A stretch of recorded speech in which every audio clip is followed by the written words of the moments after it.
The only constant is change. That's true about life, and it's true about the climate. The climate has been constantly changing since the Earth was formed 4.6 billion years ago. For example, in just the past 2,000 years, we have seen the Roman warm period, when it was warmer than today.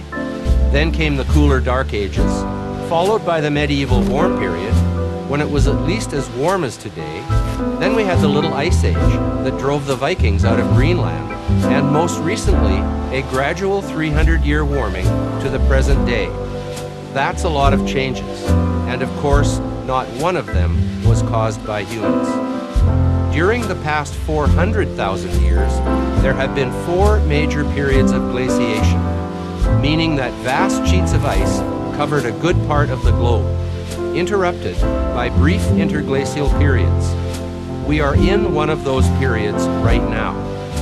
This is all part of the Pleistocene Ice Age, which began in earnest 2.5 million years ago. It's still going on, which means that we are still living in an ice age. That's the reason there's so much ice at the poles.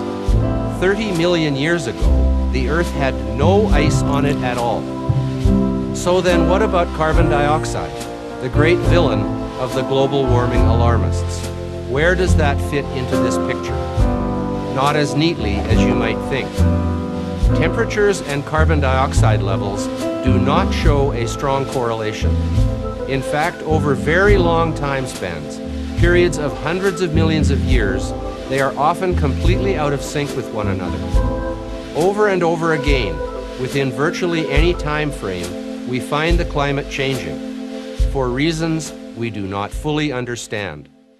But we do know there are many more factors in play than simply the concentration of CO2 in the atmosphere. Factors such as the shape and size of the Earth's elliptical orbit around the Sun, activity from the Sun, and the amount of wobble or tilt in the Earth's axis, among many others. Even the relatively short 300-year period from the peak of the Little Ice Age to the present has not been steady. The latest trend has been a warming one, but it began nearly a century before there were significant carbon dioxide emissions from burning fossil fuels. And there has been no significant warming trend in the 21st century. Contrary to media headlines, the trend over the past couple of decades has been essentially flat.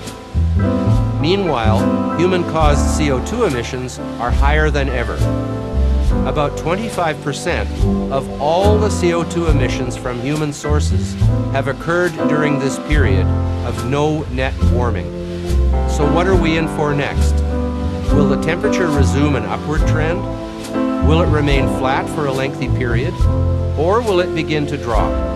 No one knows, not even the biggest, fastest computers. All the information I've presented, the increases, decreases, and plateaus in temperature over the ages and into the last centuries, is available to anyone who wants to seek it out. Yet to state these simple facts is to risk being called a climate change denier. Not only is that absurd, it's mean-spirited. It's absurd because no one, not even the most fervent skeptic, denies that the climate is changing. And it's mean-spirited because to call someone a climate change denier is to intentionally link them to people who deny the Holocaust. So maybe it's time to stop the name-calling. Predicting the climate, one of the most complex systems on Earth, with thousands of inputs, many of which we don't understand, isn't an exact science or anything close to it. Maybe it's just a tad arrogant to suggest that we can predict the weather or the climate or just about anything 60 years from now. The science is not settled. The debate is not over. The climate is always changing, it always has, and it always will. I'm Patrick Moore, co-founder of Greenpeace for Prager University.